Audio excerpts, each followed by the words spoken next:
Shalom, shalom. Ani Yehuda Hayara. Translation, I am Judah the Shooter.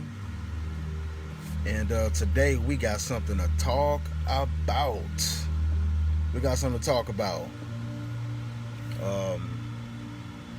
My shalom cha to my brothers. Me, how you doing? How's your peace? To my sisters, my shalamech. Same thing. So we finna go ahead and get started, and probably about a good old minute or two, real quick. Got something to talk about. I want to clear up some misconceptions. I was talking with a brother today, and I believe it don't even matter. He follows a certain camp that teaches a certain doctrine concerning 1 Corinthians 7 and 2. And for those who have never read the scripture, we're going to go over it. But those who have never read the scripture, it's, if you read it for face value, you'd be like, oh man, I never tripped off that. But when you go back into the mindset of the author, the way he wrote it, then it makes you think like, well, hold on, well, why are we using this scripture to justify this doctrine? So I'm gonna go ahead and wait for probably about another 60 seconds. We're gonna go ahead and get started. Hopefully everybody was coming on in, got your Bible, because it's gonna go down. Also, real quick, if you have an iPhone, you can download an app known as Mysword. I'll show you what it looks like real quick. Let me grab it. Hold on one second. Okay, so this is Mysword. This is the logo here. You can download Mysword there. Mysword is a really good Bible app. If you have a Android, you can't download Mysword. You can only download Mysword. All right, you know what I'm saying. So yeah, Mosh, what you talking about? Joe, shalom, bro. Yeah. So also, Mosh, you crazy. Shout out to my bro Mosh. Also, you can also download the Blue Letter Bible, you know what I'm saying, and those who of course read Hebrew, you can definitely download the Hebrew Bible as well. Anybody know me know that I love to read the Hebrew language. It's definitely a mental stimulation for me. As you see here, Va'ish Asher Yanaf Et Ishet Ish Asher Yanaf Et Ishet Re'hu Mot Yumat Hanoef. So yeah, I definitely like to read the Hebrew language. You know what I'm saying? Yeah, we finna go ahead and get started.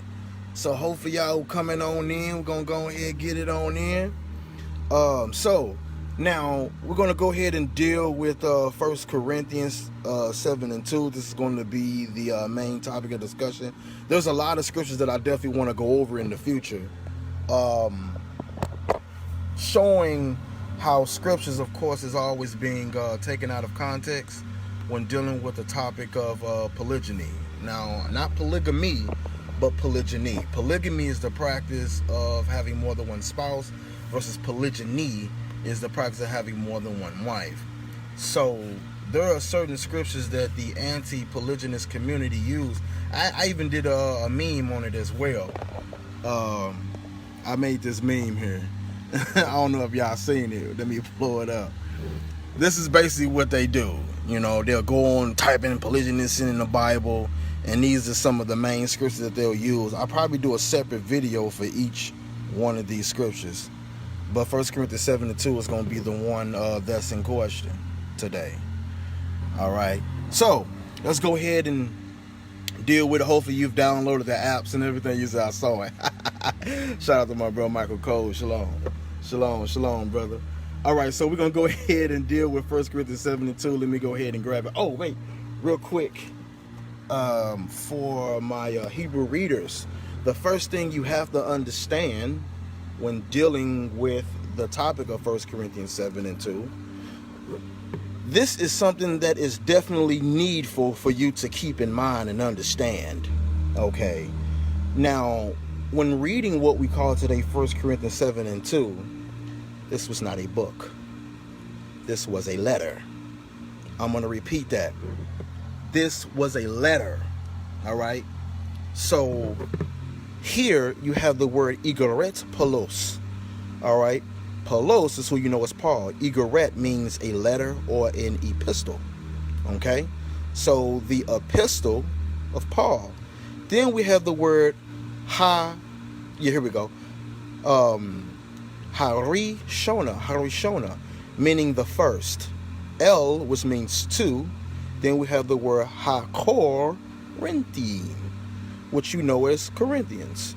So this is the first epistle of Paul to the Corinthians. All right.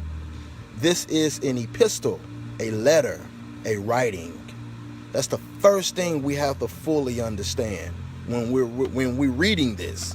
All right. There were no chapters and verses up until maybe like the 14th century. Shalom, Hebrew, shalom. Bless you as well. Bless you as well, Hebrew. All right. So we're going to go ahead and go to Igoret, which is the epistle, Harishon, HaKorinthim, which is 1 Corinthians. So we're going to go to 1 Corinthians real quick. And this source I have here is the Mysword. If you don't have it, matter of fact, I'll even pull it up on the blue letter. Oh, it's already pulled up here. Okay, cool. So I got it pulled up on the blue letter as well, blue letter Bible. So you can definitely look at it there. So we'll look at it from both. Okay, so here we go. 1 Corinthians 7:2. All right. Now this is the verse that they actually use. Now I don't know if you not familiar with the Strong's Concordance. Every one of these things in purple, it shows you what it looks like. So guys, hopefully you be patient with me because I'm not going to move fast. Okay, I'm going to move actually slow. So here we have the word nevertheless, and we're in 1 Corinthians 7:2. Nevertheless. Now that's the first thing that actually stands out to anybody who understands proper context, because believe it or not, when you look at the word nevertheless, it means but. But keep that in mind. I'm going to read the verse though. Nevertheless, to avoid fornication, there's another key word that we're going to deal with. All right. Let every man have his own wife, and let every woman have her own husband. Now, the two things that they mainly stick to is the word fornication and this word here, own wife. All right, not understanding the proper context of Paul, Shaul, the way he wrote it and what he meant when he wrote it. All right, so now going back, remember I told you that word nevertheless? Remember that? That word nevertheless again means but. But. That means you don't start a verse off with the word but, or the word and, or the word also. So that means you have to read before this verse to fully, properly begin to begin to understand verse 2. Let's deal with verse 1 really quick, because he says, now, concerning the things. Now that's very important. Paul is now speaking on the things. It says, whereof ye. Who's the ye? Because that's very important. We have an audience here. He says ye, meaning you. So he's addressing somebody here. He says, wherein you wrote unto me. So before we continue, notice and understand that Paul is addressing whoever these people are, which I'm sure you know, and it has something to do with what was written or reported to him, because they didn't obviously call him up on the phone. But he goes on to say, it is good for a man not to touch a woman. This is in relation to sex. So it would be good or even better if they didn't even do that. But before we even do a breakdown on this, let's go back and look at verse 1 again. He says, now concerning the things whereof you wrote unto me. What was written to Paul, or even told or reported to Paul, to fully understand this letter? Where can we read about what was written and reported to him? Because if you don't fully understand that, coming into chapter 7, or what you call today chapter 7, is not going to make sense. So let's get that, because we're going to come back to 1 Corinthians 7. But we first have to understand what was written or reported to Paul. Because once we understand what was written and reported to him, we're going to better understand what he was talking about in verse 2. Now we're going to come back here, but let's go and read what was reported to him. Let's go to 1 Corinthians chapter 5 and verse 1, because there was some fornication going down in the city of Corinth. There was some sexual immoralities, fornications that was going down. And this is what was reported to him or written to him. So let's go ahead and read it. Look, he can tell you right here. Sexual immoralities defiles the church. Now, the root word of immorality is immoral. That's going against what? Moral code. But here we go. It says it is reported commonly. That means what? It's a common thing. Or it is being reported always. Always. I'm going to repeat that, guys, in case you didn't catch it. He says it is reported commonly. That means always that there is fornication among you. Then he says, and such fornication. Such meaning what, guys? Meaning this type. There's a certain type of fornication. Because what most people don't know, that the fornications, there's many ways to fornicate. And we're going to go over these as well. But he's saying in this type of fornication, the type of fornication that he's talking about, he says, as it is not so much as named, meaning mentioned among the nations or the Gentiles. But look, remember he said such fornication? He's finna tell you what such fornication he's talking about. That one should have whose wife? His father's. Look at that. That one should have his father's wife. His father's wife. Paul called that a fornication.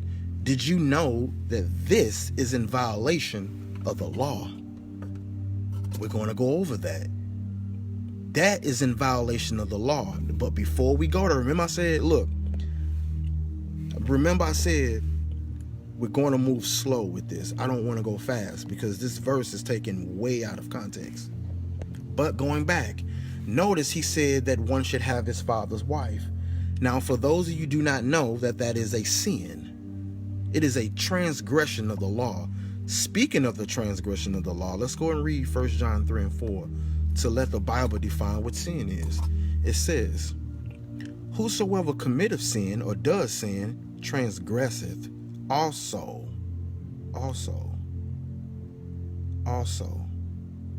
Look at that. Whosoever committeth sin transgresseth also the law. See that? It says, for sin is the transgression or the breaking of the law. So when you break the law, that is called sin. When you transgress the law, that is called sin. So going back in 1 Corinthians 5, let's go back. 1 Corinthians chapter 5 and verse 1. Remember, we're going to be going back to 1 Corinthians 7. Notice again, he says, it is reported commonly, meaning always, that there is fornication among you. And such fornication, meaning this type of fornication that's going down, obviously, as is not so much as named among the Gentiles, that one should have his father's wife. That's the fornication that's going down. Did you know that this is in violation of Leviticus, the 18th chapter? But before we do, let's look up the definition of fornication really quick, guys. Let's do that. It comes from the Greek word porneia or porneia. All right? Now, the word fornication in this verse, we have harlotry. See that? Including adultery, which is in Leviticus, the 20th chapter. Then it says, and incest. Incest. Okay? It says figuratively, idolatry, fornication. Let's look at the Thayer's definition. It says it lit. That means forbidden. Sexual intercourse. But it's about to give you examples on what is forbidden. Because we know sex is not bad. It's who you're having sex with. So, it says here, adultery, fornication, homosexuality, lesbianism, intercourse with animals. Now remember, guys, this is all in Leviticus 18, in Leviticus the 20th chapter. It says sexual intercourse with who? Close relatives. Leviticus 18. Sexual intercourse with a divorced man or woman, and it gives Mark 10, 11, and 12, which is another chapter we're going to go over in the future. Metaphorically, the worship of idols, of the defilement of idolatry, as incurred by the eating of sacrifice offered to idols. This is your meaning of fornication. Understand that. Nowhere did you see having more than one wife. That's not on the list because it don't exist. And saying that that's fornication. But we'll get to that later. But remember back in 1 Corinthians 5 when it said that one should have his father's wife, and it called it fornication? Where can we read that? Let's go to Leviticus chapter 18 right quick. It's the third book in the Bible, Leviticus chapter 18 and verse 8. This is the violation right here that they were doing in Corinth. It says the nakedness of whose wife, guys? Your father's wife. Your father's wife shall you not uncover. It's finna tell you why. It is your father's nakedness. That's the crime or the fornication that was violating. They weren't taking their own wife.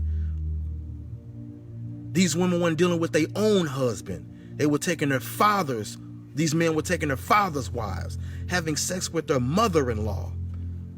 Violation of the Torah, of the law.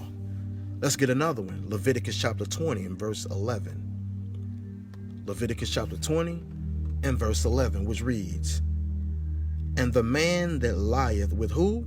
His father's wife. What did he do, guys? It says he has uncovered his father's nakedness. Both of them shall surely be put to death. Their blood shall be upon them. So you obviously can't lay with your father's wife. These are the punishments for sexual immoralities or your fornications. So when people say, oh, that's fornication. Okay, well, we're going to go to Leviticus chapter 20 and we're going to read what fornications is. Or we're going to go to Leviticus chapter 18 and we're going to read what the unlawful sexual relations are according to the Bible. That's what we're going to do. So remember once again in Leviticus 18 and 8, when it said the nakedness of your whose wife? Your father's wife shall you not uncover. It is your father's nakedness.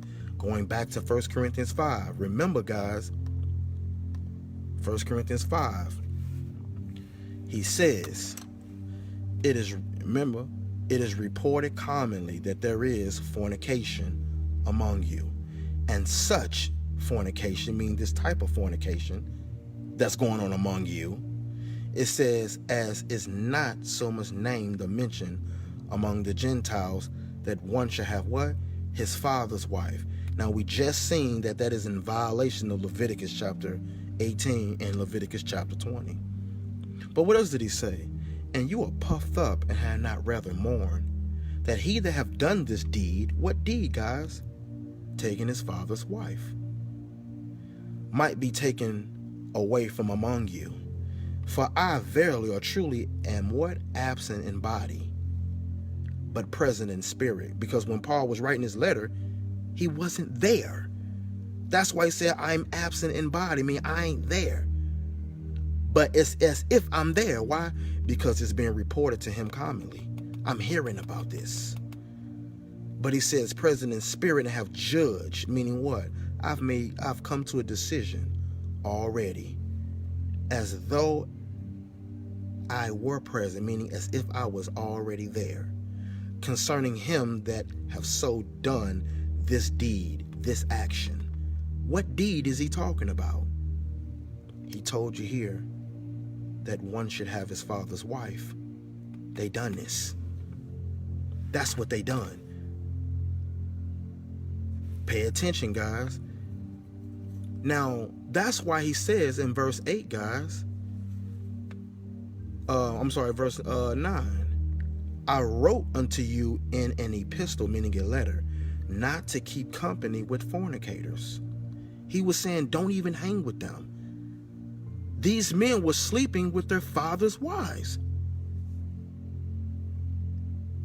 Let's click on fornicators, what that means. Look at this, guys. It says to sell. That's prostitution. In other words, for whoremongering, in other words. We'll deal with that in the future. Male prostitute. That is a debauchee. Look at this. Fornicator, whoremonger. Now that sounds a lot like Deuteronomy 23 and 17. Because when you look at Deuteronomy 23 and 17, here it says, there shall be no whore among the daughters of Israel, nor a sodomite of the sons of Israel. What is a sodomite? When you ask people, they'll say that's a homosexual. No. What's a sodomite? It says a sacred person that is technically a male devotee. That's basically what we were just reading there. By prostitution. Look at that. Idolatry. Unclean. Kadesh.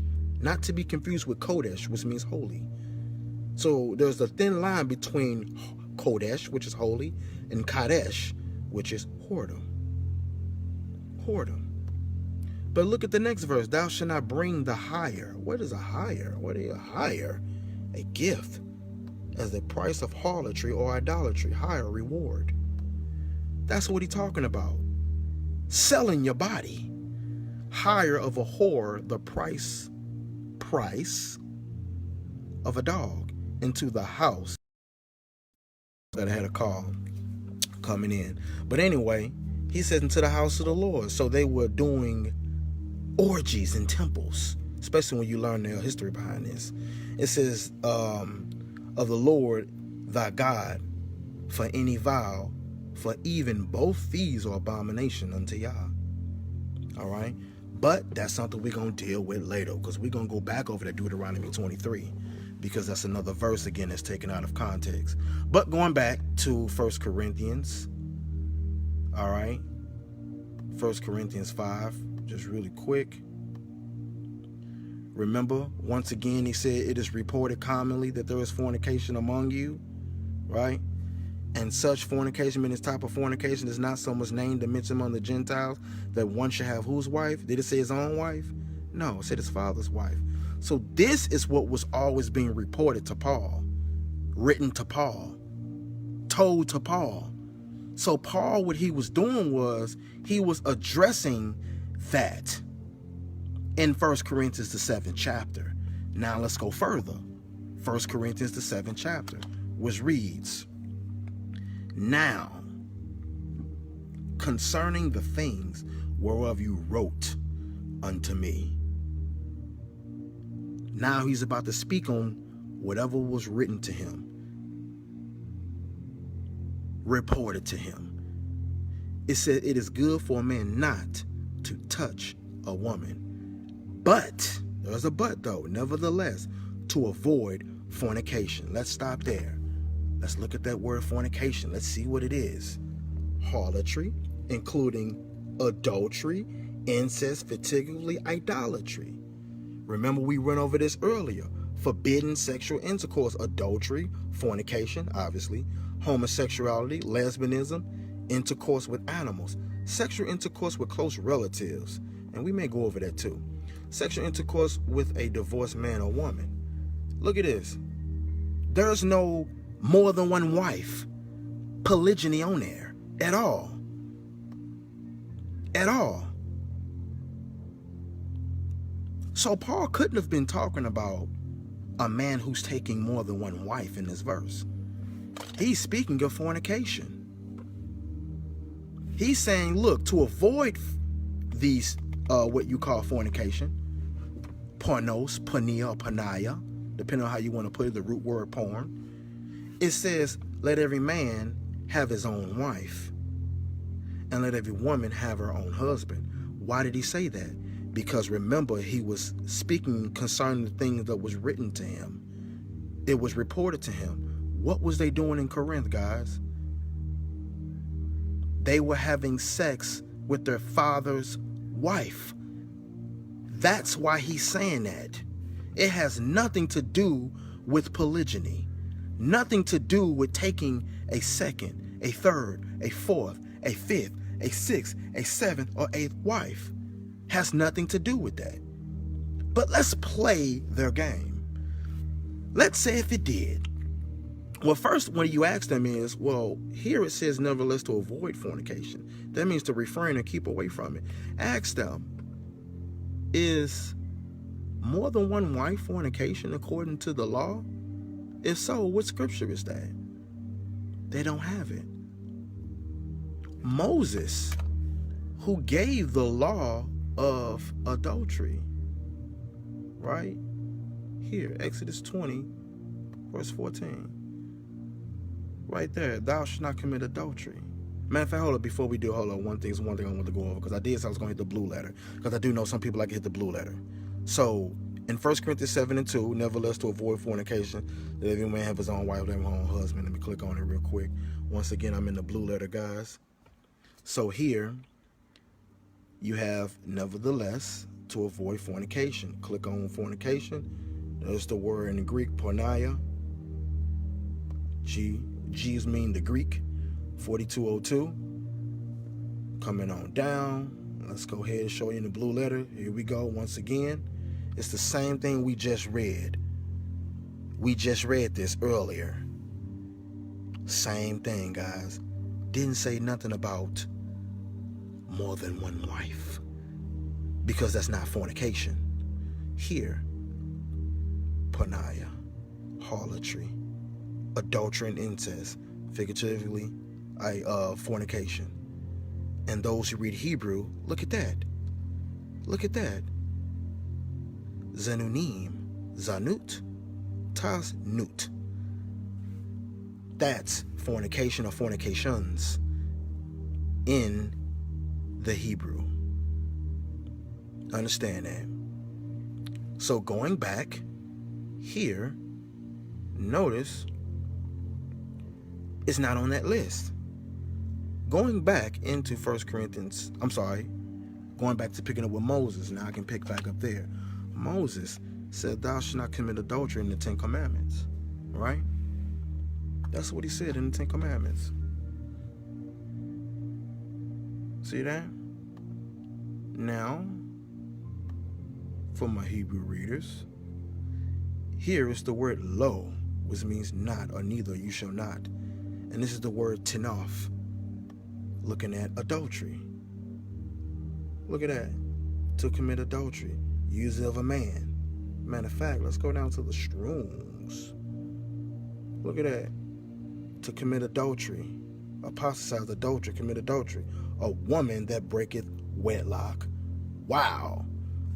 A woman that breaketh wedlock. Why is that? Because, for example, the word wedlock is mentioned one time in the Bible, and that's in Ezekiel chapter 16. 16 and verse 38. It's mentioned one time in the Standard King James Version.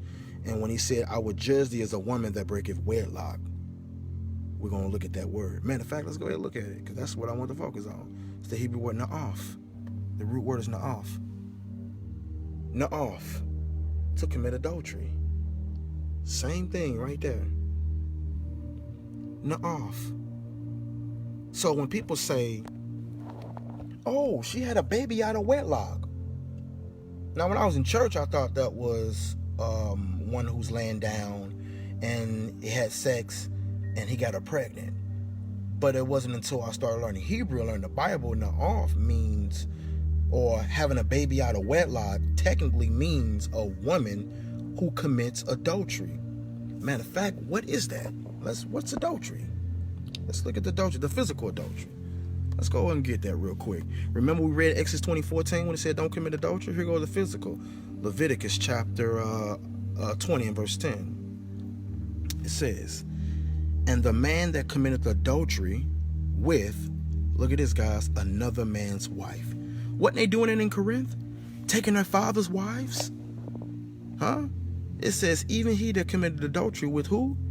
His neighbor's wife. Look at that. The woman is taken. His neighbor's wife. The adulterer was to be that man, and the adulteress was to be that woman, shall surely be put to death. So here he's committing adultery with his neighbor's wife, or another man's wife. Look at that. The woman is taken. Understand that? For example, Deuteronomy 22 and verse 22. Hopefully I'm not going too fast. Deuteronomy 22 and verse 22 again.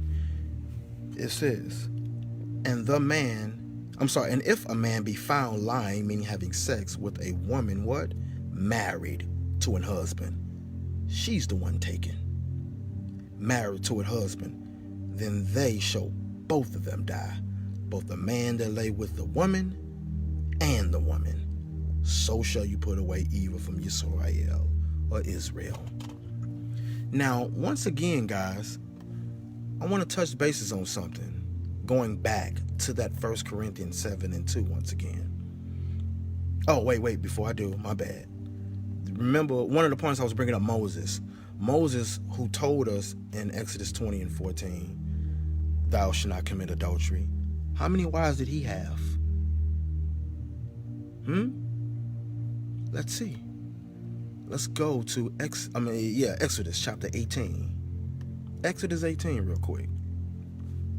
It says, when Jethro, priest of Midian, Moses' father-in-law, heard of all that God hath done for Moses, for Israel his people, and that the Lord have brought Israel out of Mitzrayim and Egypt, then Jethro, Moses' father-in-law, took Zipporah, which we read about in Exodus chapter 2, Moses' wife. So now we see he had a wife named Zipporah. Moses' wife, after he had sent her back. It says, and her two sons, of which the name of the one was Gershom, was a stranger in a foreign land, comes from the Hebrew word ger, which means a stranger. That's the root word. It says, for he have said, I have been an alien or a foreigner in a strange land. And the name of the other was Eliezer, for God of my father said he was mine help. That's what it actually means. Then it says, and delivered me from the sword of Pharaoh. Now, so now we see his wife here, Zipporah. Remember, she lived in Midian, which what you know today is Saudi Arabia today. But now going into Numbers, the 12th chapter, let's look at that. Numbers, the 12th chapter. Here, it says, and Miriam and Aaron spake against Moses. Because of who? The Cushite. That's what it actually says in the Hebrew text. All right? Or the Cushite. It says woman who he had married. For he had married an Ethiopian woman. Look at that. So Moses, who told people not to commit adultery, had two wives.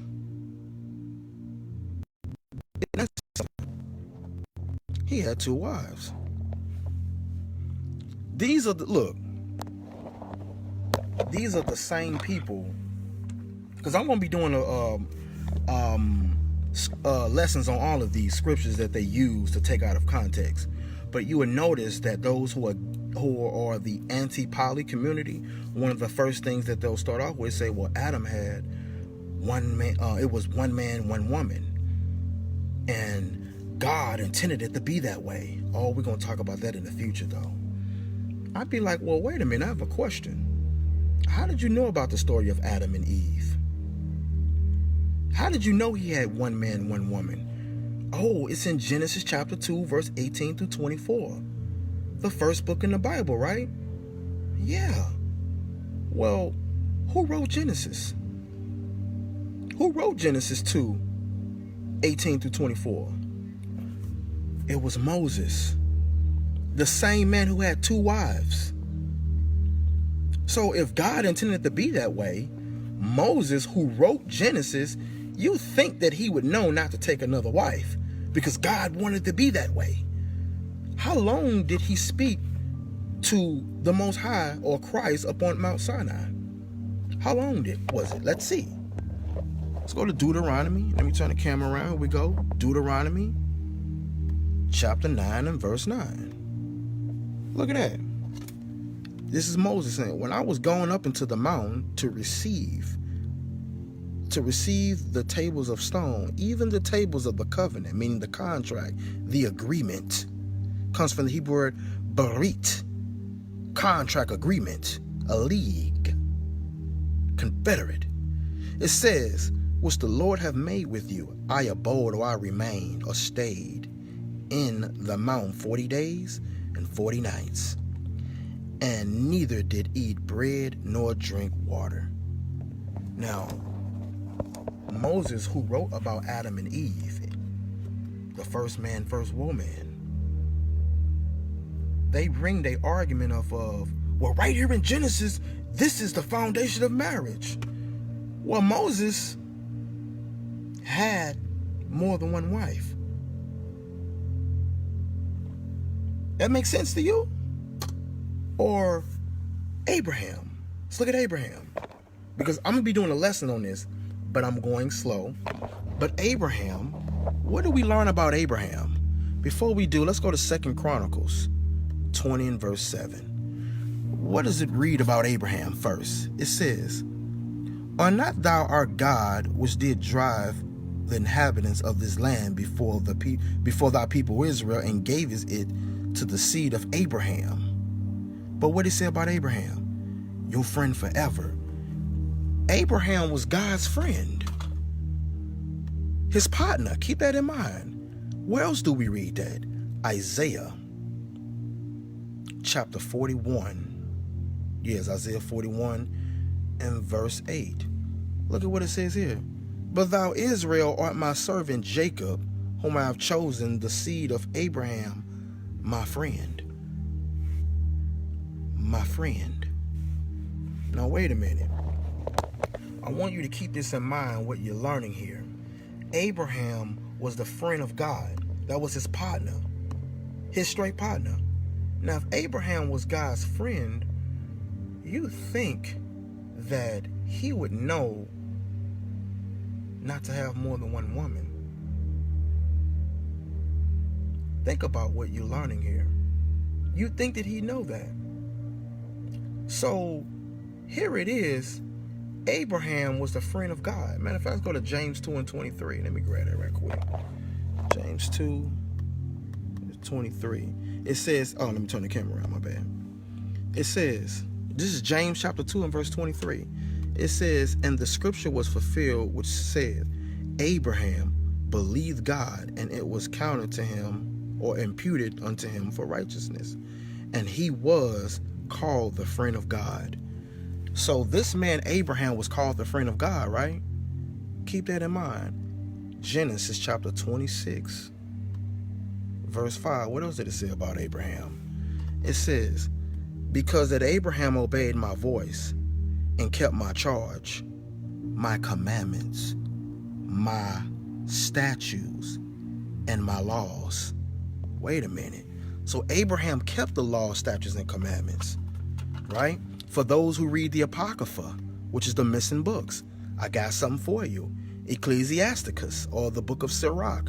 It has the same thing, same book.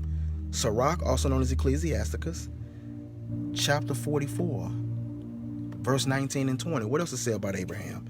It says, Abraham was a great father of many people. We read that in Genesis 17 and 5, or nations. It says, in glory there was none like him. None like him. But why? It says, who kept the law of the Most High. Kept. That comes from the Hebrew word shamar, which means to guard or to protect. But it says, who kept the law of the Most High and was in covenant with him. He established a covenant in his flesh, which is Genesis 17, verse 8 through 12, 8 through 14. But it says, and he was proved, meaning tested, and was found faithful. So Abraham, who was a man that was found faithful, do you hear me? Let's look at something real quick. Genesis. Remember we just looked at Genesis 26 and 5, right? Because that Abraham obeyed my voice, kept my charge, my commandments, my statutes, and my laws. Let's go back a chapter. Chapter 25. Let's look at something here about Abraham. Then again, Abraham took a wife, and her name was Keturah. Now, this is after Sarah died. But we're going to go somewhere. Remember, he was still married to Hagar. Oh, we're going to get that. So we see his wife Keturah here, right? Abraham's wife, God's friend, his partner, his homeboy. Says, and she bare him Zimran, and Jokshan, and Medan, and Midian, and Ishbak, and Shua. And Jokshan begat Sheba, and Dedan, and the sons of Dedan were Ashurim, and Letushim, and Lemeim. It says, and the sons of Midian, Ephah, Epher, Hanok, and Abidah, and Eldah. All these were the children of Keturah. Damn, look at that. These were the children of Keturah from Abraham. But I'm not done. And Abraham gave all that he had unto Yitzhak, or Isaac, which means laughter. That was his son. But, there's a but though, but unto the sons of the who? Concubine, that's plural. Wow. Concubines which Abraham had. The concubines which Abraham had. The concubines which Abraham had. Look at that. Abraham gave gifts and sent them away from Isaac his son, while he yet lived eastward unto east country.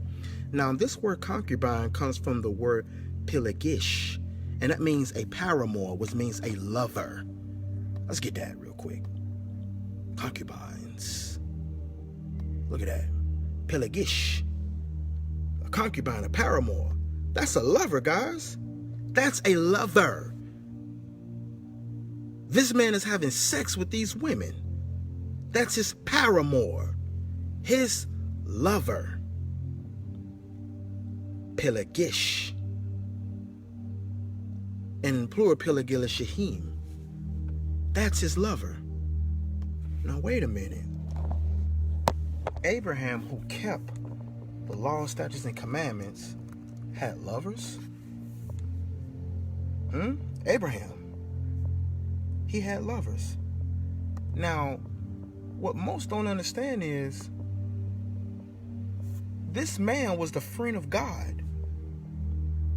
You would think that God would have told him, hey, you taking on too many women. You should have one like Adam and Eve did. You would think that the man who kept the laws, the statutes, and commandments of the Most High was never told to have one wife. Why is that? Why wasn't he told that? Huh? Why wasn't he told that? That's something to think about. Now, Abraham, once again, was the friend of God, according to what we read. Now, remember we talked about Sarah and Hagar. Let's grab that right quick. Sarah and Hagar. Let's go there real quick. Genesis chapter 16.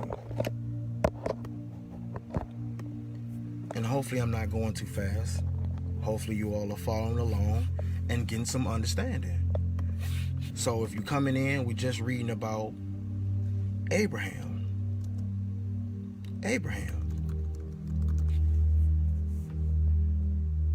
Hopefully you all are following along. Alright, so let's go ahead and go back to it. Genesis chapter 16. Turn the camera around. Remember, Abraham was married to Keturah right after Sarah had died. He also had concubines. But he also had these two wives. Nasari, Abram's wife, bare him no children. And she had a handmaid, an Egyptian, whose name was Hagar. And Sarai said to Abram, Behold, now the master hath restrained me from bearing. I pray thee, go into my maid, sex, that it may be that I may obtain children by her. And Abram hearkened or listened to the voice of Sarah.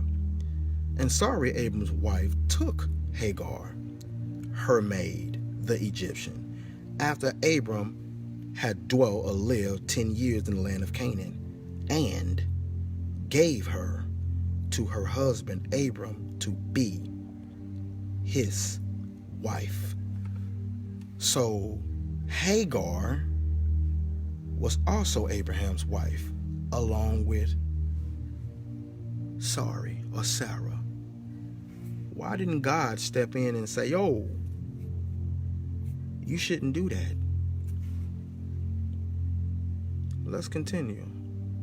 It says, and when he went in unto Hagar, and she conceived, and when she saw that she had conceived, her mistress was despised in her eyes. What does mistress means?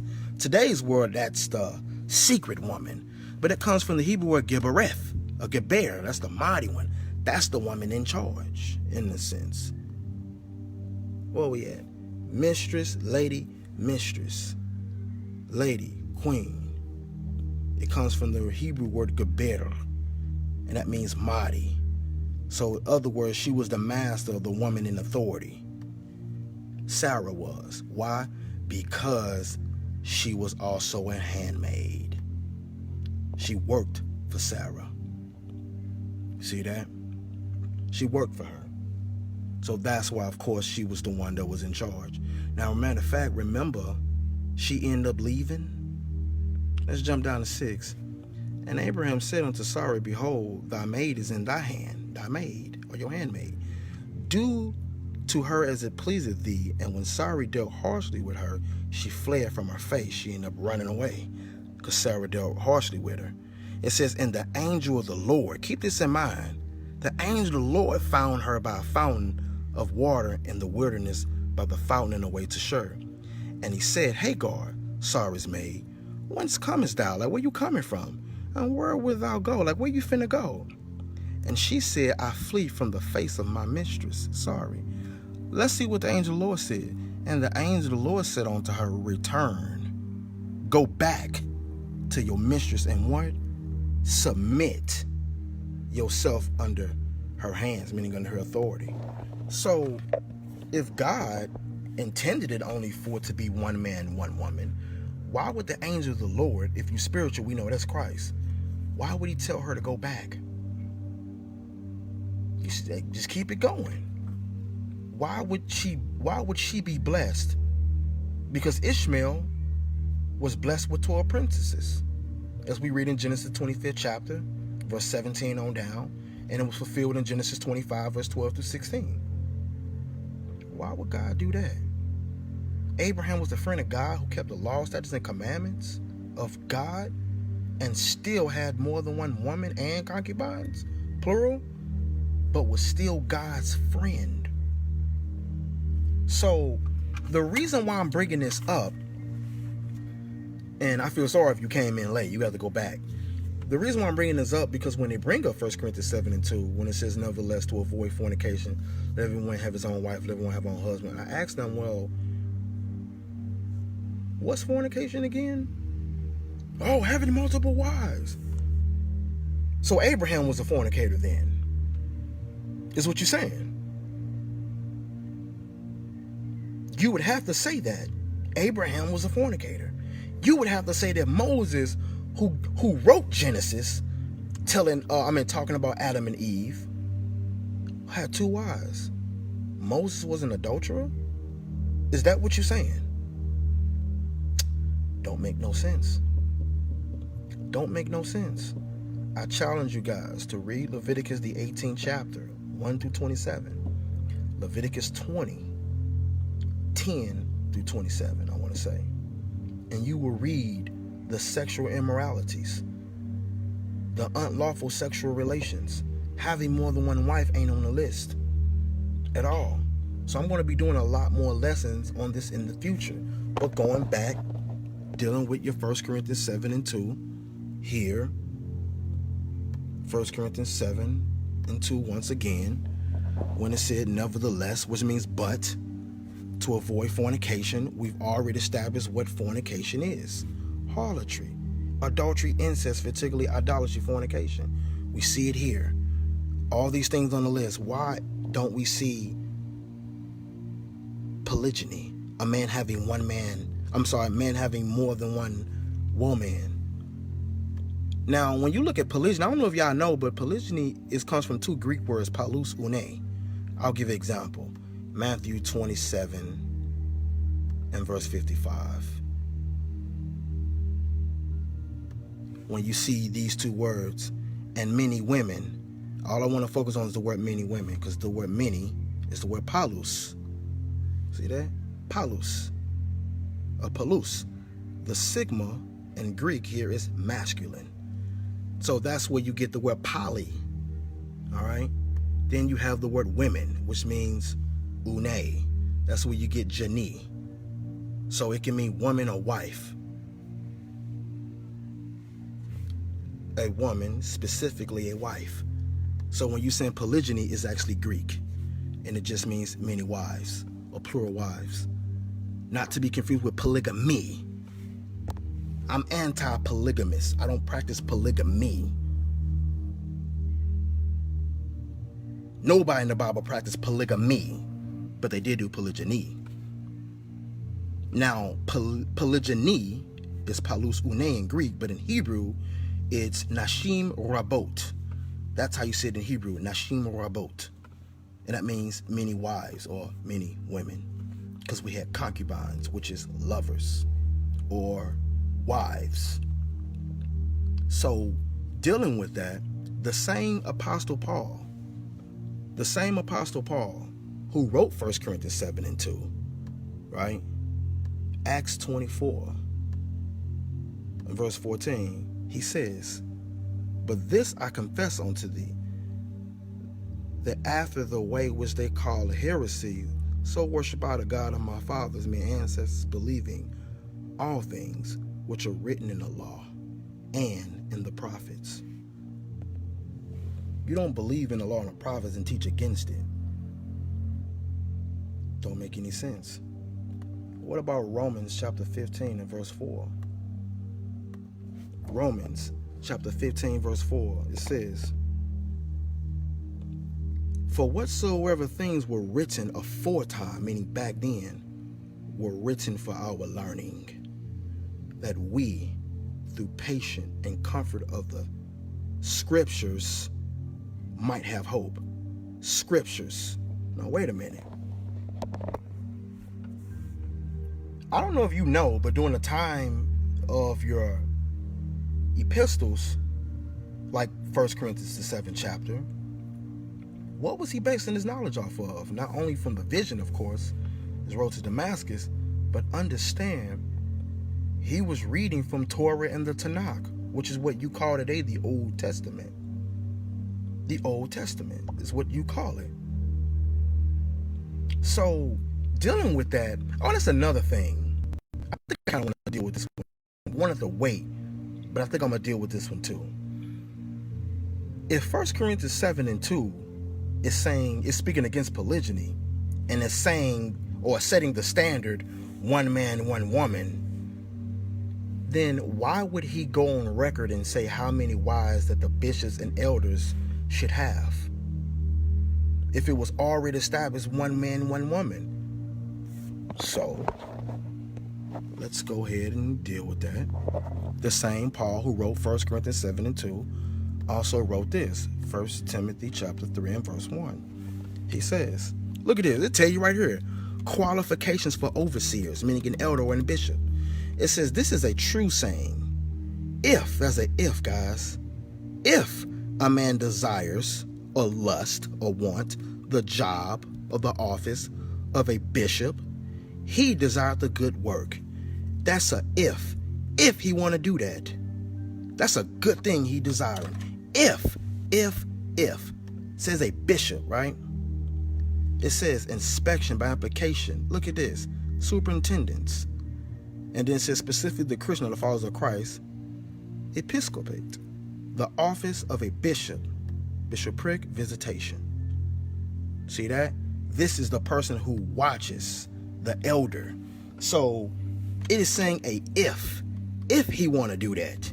Here's the qualifications for the overseers or the bishops or the elders. A bishop then must, it didn't say if there, it says must here. A bishop then must be blameless, the husband of one wife. Now wait a minute.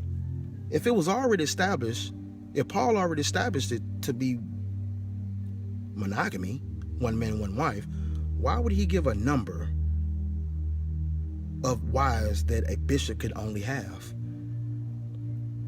Think about that. That lets you know that polygyny still had to have been instituted. Because if it wasn't, he wouldn't have never said that they should have one wife, a bishop. Why? Because it would have already been established.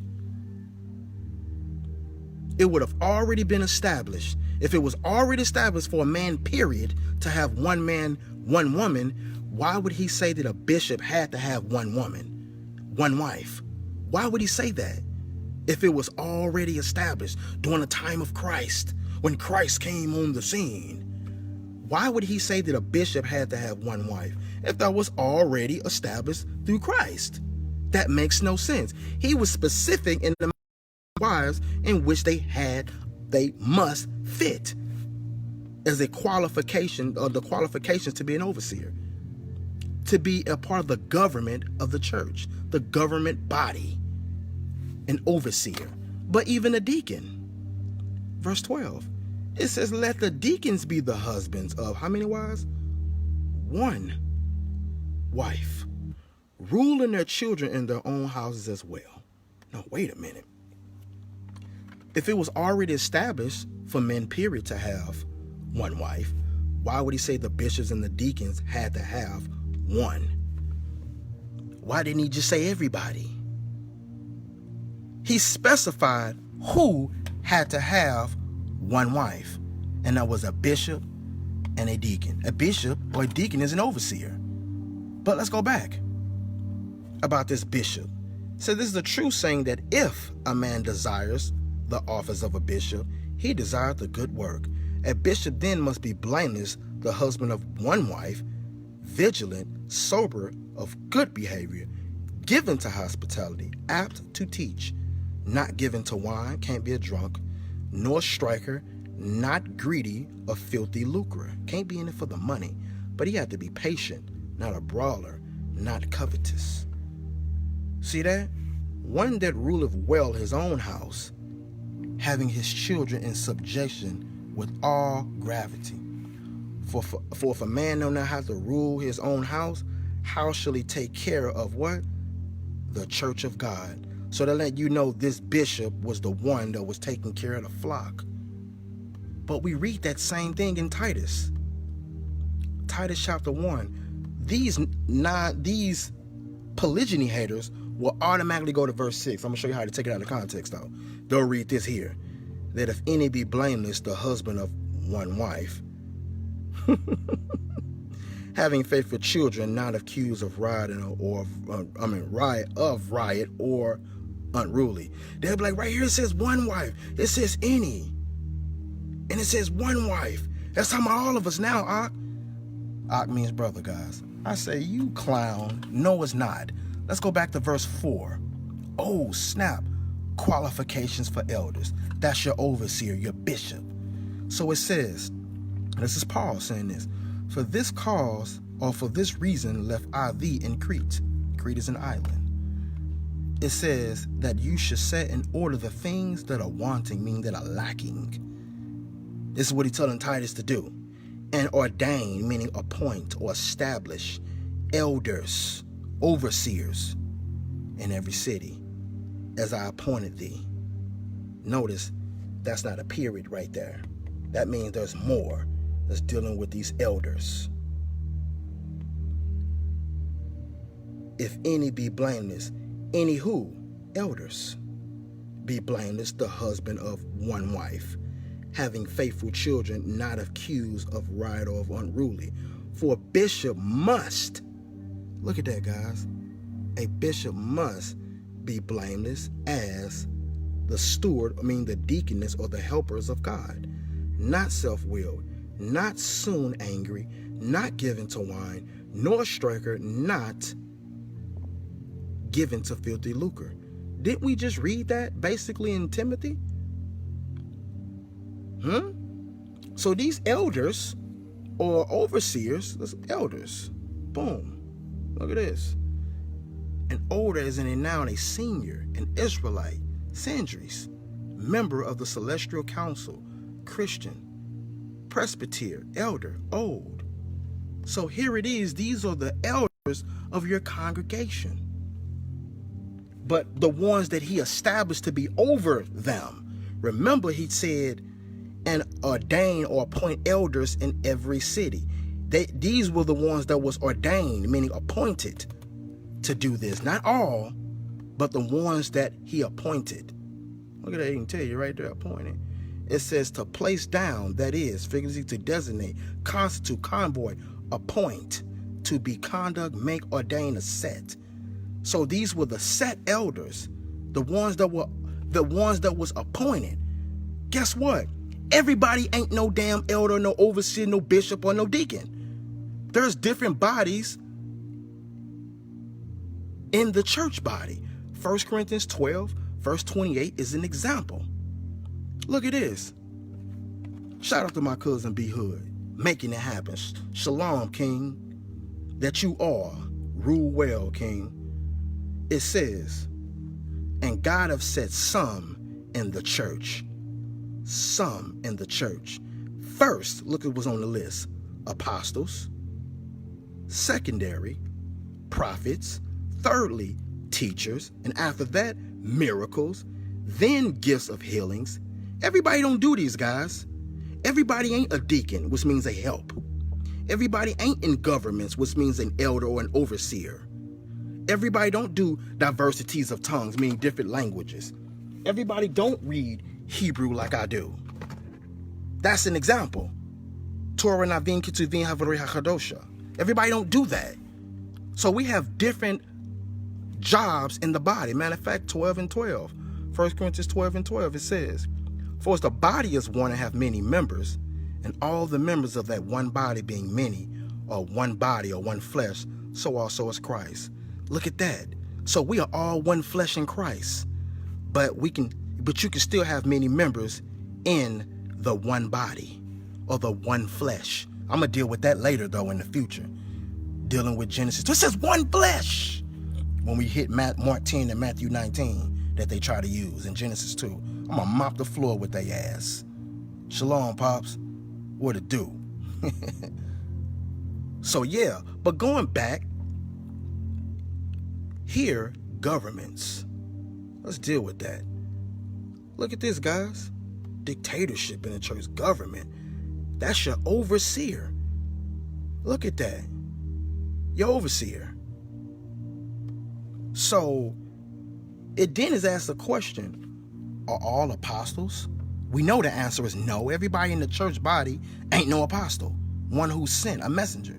Are all prophets? We know the answer is no. Are all teachers? Is everybody a teacher in the church? No. Are all workers of miracles? Have all the gifts of healing? Do everybody got that gift in the church? No. Do all speak with languages? Comes from the Greek word glossa. Do all interpret, meaning translate? No. Not at all. Not at all. Tony, shalom. Then look at this. We know the answer is a flat out no. Everybody ain't a bishop. Everybody ain't a deacon. Everybody don't qualify to be a bishop or a deacon. Everybody don't want to be a bishop or a deacon.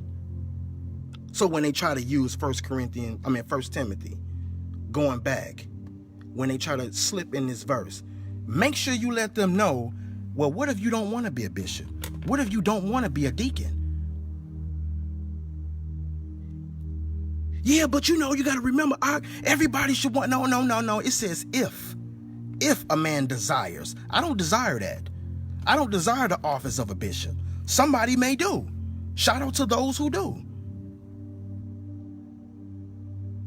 But if somebody did, they have to meet qualifications. They must be blameless. I'm like, brother, well, what if I ain't blameless then? I automatically can't even be one then. The husband of one wife. Brother, I got 2 wives. So I can't even qualify to do that. I'm just saying for those who do, I got 3, but, you know, one man said, well, I got 2. So in that case, I can't even be a bishop even if I wanted to. Huh? So understand that everybody, again, don't qualify to be a bishop or a deacon anyway. Everybody don't qualify. Look, here, what about verse 12 again?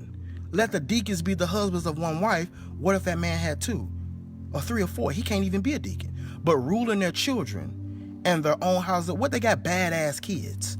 What if he can't do that? What if he can't do that? He already can't even be a deacon in the first damn place. So everybody don't even qualify to even be one in the first place.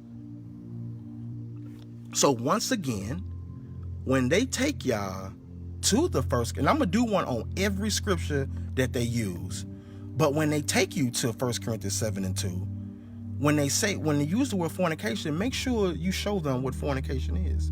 Pull out your Strong's Concordance. Go to your Blue Letter Bible. Go to your eSword app. eSword, like you cutting. eSword. Go to your eSword app. Right there. Go to your eSword app. Download it.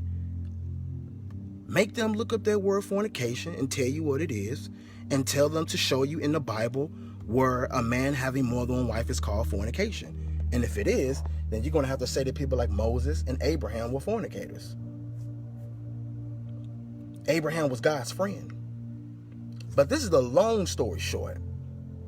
That's the long story short. I've already given the understanding of 1 Corinthians 7 and 2 and what it means, own husband and own wife. I've already given that example.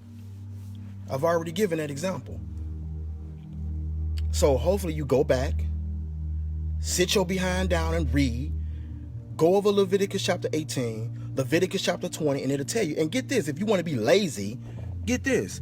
On this app, the eSword app, you can pull up search, right? Watch this. Man, I got to type with 2 hands. I mean, 1 hand.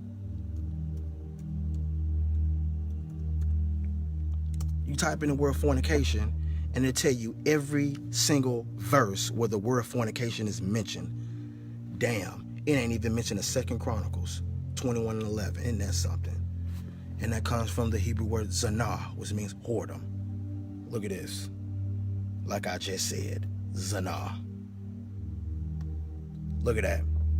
Do we see having more than one wife on the list? No, not at all. It's not there, Jack. But you can look up every single scripture where it is mentioned. Our brother had put this earlier when he says, but I say unto you that whosoever shall put away, that's talking about divorce, put away his wife, saving meaning except for the cause or for the reason of fornication, causeth her to commit adultery.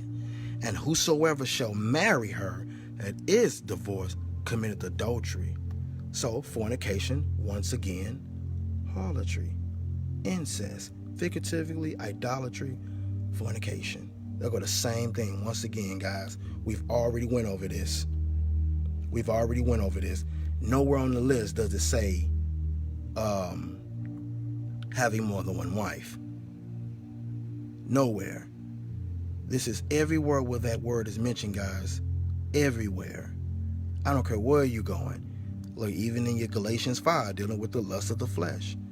Look at that same word, fornication. Same thing, guys.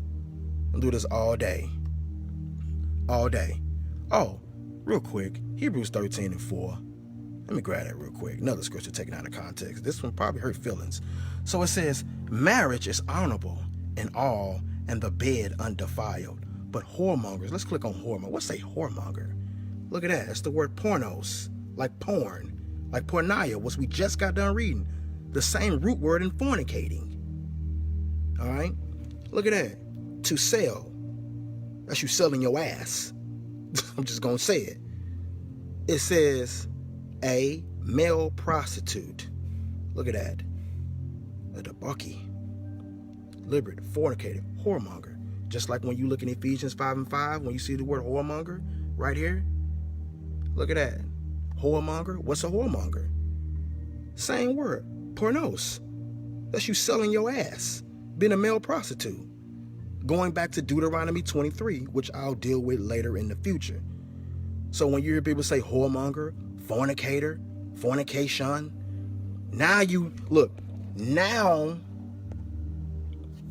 you know what it is, and now you know what it means.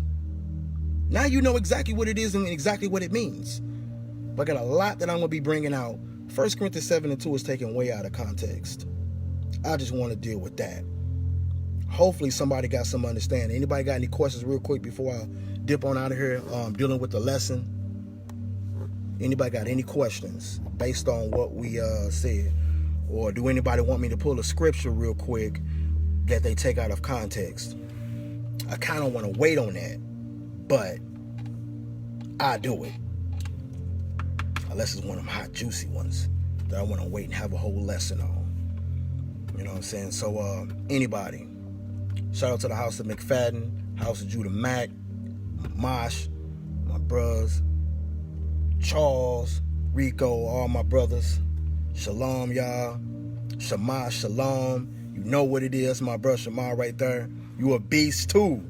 You a beast too. Straight up. So, dealing with that, anybody got any questions?